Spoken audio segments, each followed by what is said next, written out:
Happy Tuesday, everybody. It is your host of Real Talk with Mark Salerno. I am Mark Salerno, and I am here with episode 7. This episode is a little juicy because it's a hot topic that everybody has been talking about, the Toronto Condo Market. I'm going to talk to you guys about trends, analysis, and I'm going to give you, of course, as always, my professional advice. So let's get into episode 7.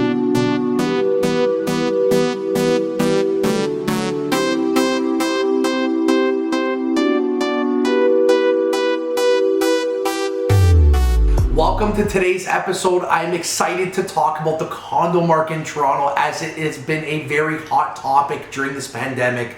I've received numerous questions and concerns, and I thought, well, let's just make a podcast that's specifically dedicated to this topic. Now, before I dive into the topic, I want to ask you guys, have you been following the first few podcasts in this series? And if you have, please comment below. I really appreciate all the feedback, whether it's positive or negative. The only way that I can grow this podcast series and bring more value to you guys is if I get feedback. So for everyone that does, I want to thank you guys again. I strive to be as transparent and to provide as much value to you guys as possible, whether you're a realtor listening or you're a new home buyer or a seller, or just someone who's interested in the real estate market and wants updates or information. So I want to thank you guys for tuning into this podcast. Now let's do this right now. I'm excited. I want to talk about this. A lot of people are concerned that the Toronto market is in much more trouble than in what it seems like. And when I say that, I didn't say condo, so I meant to say the condo market. And from all the updates and the news that everybody keeps hearing and watching, it seems like people are predicting that the market's going to continue to go down. Now, I just feel that people are reacting to the market based on the reactions that we're getting from the public, and sometimes gets a little carried away. Now, the Toronto market is a very trending topic in Ontario, especially in the Greater Toronto area and even Hamilton for that matter. People owning condos in the downtown core are worried about what's going to happen with the market going forward after the pandemic. And people say to me all the time, Mark, is it a good time to buy a condo? Is it a good time, or should I wait, or should I sell my condo before prices go down? I literally was just on the phone with a client of mine who's purchasing a pre-construction condo, and he's wondering, Mark, it's not ready for a year. Should we sell now? I think the market's going to drop continuously. So this is something where you have to go with your gut feeling, but you also need to be advised by a realtor, a professional who's in the business, in and out of it. Now, if you guys follow me on my Instagram and you tune into my Firm Friday Instagram live sessions every Friday afternoon, then you might have seen how I get bombarded with different questions regarding the Toronto real estate market. I get a lot of questions, especially about the Toronto condo market, that I've decided to make this podcast, and I hope that I put all this information out there and it helps people gain a perspective and, for that matter, a professional perspective on what's happening in the condo market. Now, people manage to buy condos for long-term purposes that it's not going to affect you as much, but there are people who are buying condos right now and recently, let's say over the last 5-6 months, that are sitting there saying, oh God, what am I going to do? I just got into the market and prices have dropped. And look, I'm going to tell you from firsthand experience, I bought a condo pre-construction back at the end, I think it was the end of January or February, and it was at Yonge and Eglinton at the Untitled site. And this was pre-COVID.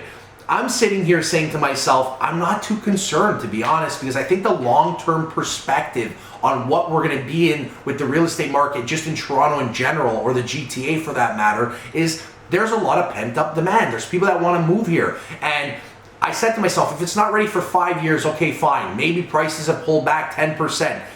Does it matter because it's not built? No. Now, for anybody that was buying, let's say, for example, I had somebody who called me that their condo's been on the market for the better part of 4 months. They bought this unit back in March, and they paid at the top price point of what the building was at the time. And they actually went in and invested almost $200,000 in renovations, trying to sell the unit for $1.4 million, paid $920 for it. And those numbers simply aren't just going to happen at all. And I said, look, if you're looking to sell that condo today, odds are you're going to take a loss. It's very difficult to buy a condo pre-COVID or during COVID and say, I'm going to make money in 6 months. Typically, condos don't appreciate that much, and you throw a pandemic into the middle of it, and it's a recipe for disaster. So I think I want to let you guys be buyer beware and try and educate yourself as much. Now, I didn't work on the purchasing side for these people when they bought that. Had I been the one who was working on that side, I would probably advise against buying that unit just in general, because their plan was to renovate,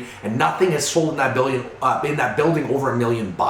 So let's get back to the topic. Sorry, I like to go off topic a lot, but I think when I give you guys these personal experiences and these stories, I think they help you understand where I'm coming from a little bit better, because this is real life. This is not scripted. This is not, what ifs. These are actual things that are happening. So guys, the pandemic, it has definitely exposed the market to some further vulnerabilities by shaking things up to another level, something we haven't seen at least in our lifetime. Now, investors that have been purchasing units are now forced to rely heavily on short-term rentals, such as condo spaces being converted into Airbnb, short-term rentals. It's becoming an issue because rental rates have dropped significantly during this period. But what was predicted from the rise of COVID cases worldwide and how it could affect the market locally and worldwide, it's not a surprise. At the beginning of COVID, people didn't know what was going to happen. And it just turns out in the Toronto market that the condo market is taking the biggest hit. Toronto has never before seen, something like COVID, and I still believe that it's very resilient. Now let's talk about the meat and bones. Let's talk about the pricing in the Toronto condo market and how it has risen. Obviously people see how it's risen over the last, let's say, 12 years. Now let's go back to 2008. In 2008, would you guys believe me if I told you the average Toronto condo price was $295,000? Yes, $295,000. Hit the rewind button and let me go smash a couple deals and go buy some condos, because I wish I did. Now let's fast forward that button to 2020. Can you guys guess the approximate value of what you think a condo is worth? I'll give you a second. Maybe scream it at your computer or type it into the remarks below. $565,000 is the average price in 2020. If you were right, tap yourself on the back. If you're a buyer who's been waiting on the sideline to get into the market, well, you cost yourself close to $275,000 more or less. So the market has continued getting more saturated as young professionals, students, investors, and new Canadians are moving here. So that's why you see the prices just keep rising. On top of this, the popularity of Airbnb also grew. Airbnb wasn't around in 2008, or at least I don't think it was. No, I don't think it was. I'm gonna probably have to check that before I give you guys these fact checks. You guys are gonna start fact checking me like Trump, but Airbnb has been a huge part of the rental market because people are getting big gains on these units that are not long-term. They're short-term, by the day, by the weekend, by the week, and that's allowed people to buy units and make a substantial amount of money on it, aside from what the market has actually gone up with it. So regardless of the situation, small-scale real estate investors saw that automated short-term rentals were a simple, profitable way around the Ontario pro-tenant laws, and condo sales, guess what? They continued to skyrocket. Now, since the pandemic took over, completely different situation. The collapse in the Toronto condo market, especially the condos turned Airbnb market, have fallen to a ghost market, and all these units have been put on the market for sale or for lease. So as people are moving away from the downtown core, it's forcing people to work from home. And it's definitely raised the question in many people's minds, do they need to be downtown anymore? And it looks like people prefer moving out to the suburban areas. You get some grass for the dog to walk around. You can go outside without having to be on a balcony, and you can enjoy a home. So this has kind of shifted the entire market. And I was watching a video last week, and it's funny, it was a Gary Vee video where Gary Vee was saying, he predicts that these heavy populated core cities, a lot of people are going to be moving out of them, like I was just telling you right now, into the suburbs, because people see value. If you only have to be, for example, in the office, 2 days out of 2 weeks, now it's not as important for you to live down in the core. And you can, drive an hour to work for those 2 days a week to save $500,000 and get a house as opposed to a 400 or 500 square foot condo. So these are things that all these factors are changing the perspective of the market. Now, not only is that factor from working from home creating an uncertainty amongst people, but also the factor that the Toronto city life is on hold. So guess what? There are no benefits that are living in the city anymore. So like before, hey, I'm gonna walk down to the restaurant, or I'm gonna go to the pub and meet people. That's not happening anymore. And we're sitting here and the restrictions are still being put in place. Even though they're talking about vaccines and stuff like that, it's nothing that's going to be immediate. So people are wondering what is going to happen, where are we going next? And these are all things that, again, we need to consider, as opposed to living in a shoebox condo. And it's really making people think, because the demand for units that were smaller than 500 square feet was through the roof before. You'd list those units and they would be gone in a second. Right now, that's the part of the market that has the highest, days on market for these small units. A lot of the tenants were offered different incentives. And I've had this happen with people who've actually called me where they say, hey, Mark, I'm thinking of selling my unit. I have a tenant in place. They don't want to leave though because of COVID, so I've offered them an incentive. Let's say, for example, a month free or dropping the rent by 20% because they see what's happening in the rental market. And the rental market's dropped anywhere from 10 to 25%. That's very substantial. Now, the assistance from CERB. During the actual lockdown, it made it easier for tenants and investors for renting out condos. You were getting a check for $2,000 a month, and it did help out for the people who needed it. Now, regardless of the incentives, a lot of these condos are available for sale on the market with 113% more units available for lease on the market. Like, that's a lot of inventory. Another shift I've been noticing is that it's challenging to rent out a smaller unit under 500 square feet, like I was telling you before. And we have some of those units in our repertoire that we're representing that typically before we're getting, let's say, $2,000 a month. We're at $1,650 and we still can't rent the unit out right now. So it's making it very difficult because people do not want to be in these confined spaces. They want more space to be working from home. So this does not mean that the smaller condos are completely done. I don't want to, make it seem like, oh God, you got a 500 square foot unit and you're out on Schitt's Creek. That's not what I'm trying to say. They're still selling. It's just at a slower pace that they are selling, especially the ones that offer nicer views or larger balcony spaces or other unique features like additional storage spaces or parking, because we all know that parking comes at a premium with smaller units. The average renting price has also gone down, and these are things that people need to consider. Not only are people moving out of the city because they're encouraged to work from home, but also due to the pandemic. Immigration, for example, it's come to a halt as students who live downtown are also encouraged to study from home through e-learning and online classes. I see it with my kids. My kids are young and they're sitting in front of a computer. I was 6 years old. I didn't even know what a computer was. Well, did they have computers back then? Yeah, probably they did. They were not as complex as they were today, obviously, but you're starting to see this big shift. And it's not only Canadian students, but also, since there are not many international students coming in for the undergrad or post-grad education, there's a lot of spaces that are available and they're not being rented out. They did report the other day that they are going to be having, I think it was 1.3 million immigrants coming into the country, so that will help fill some of these voided spaces in the rental market. But a lot of these condos are being used and rented out for cast and crew contracts and workers who used to come in and shoot a movie, or other seasonal workers. They're not here anymore because people aren't coming into the country or into the province for that matter. And as for the corona pandemic, it's still raging. People are still leaning towards moving into bigger properties outside of the city. And as a result of this, the active listings in Toronto, I'm going to give you a percentage here, for condos are up 172%. It's a big deal, okay? Prices outside the city, on the other hand, they continue to rise through the pandemic, and it seems like it's going to continue to rise. So I'm going to get into some questions that you guys may be wondering, and the biggest question I think is, should you sell your condo right now as an investor if, for example, you can't rent it? Now, that's a complex question. The reason why I say that, if you need the money, then I would say yes, sell it, because we don't know what's happening going forward.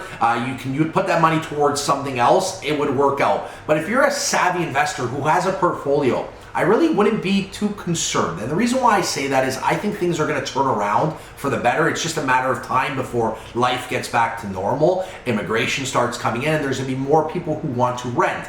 And saying that though, I think it's important to understand that if you're able to hold on to this unit, there's one reason why it's not renting. It's because the price is too high. So let's say, for example, you've owned a unit for 10 years. You may have been getting $1,400 a month 10 years ago or 7 years ago, and you were getting $2,400 now. Yes, it seems like a problem when you can't rent your unit for $2,400, but you may need to rent it for $1,700, and 17 is better than zero. Every month that a unit sits empty, you're paying maintenance fees, you're still paying property taxes, so you're essentially burning money. If you're getting some money back, lock into a 1-year lease with somebody, and at that point there, you can at least recover some money, and let's see what the market looks like in 12 months.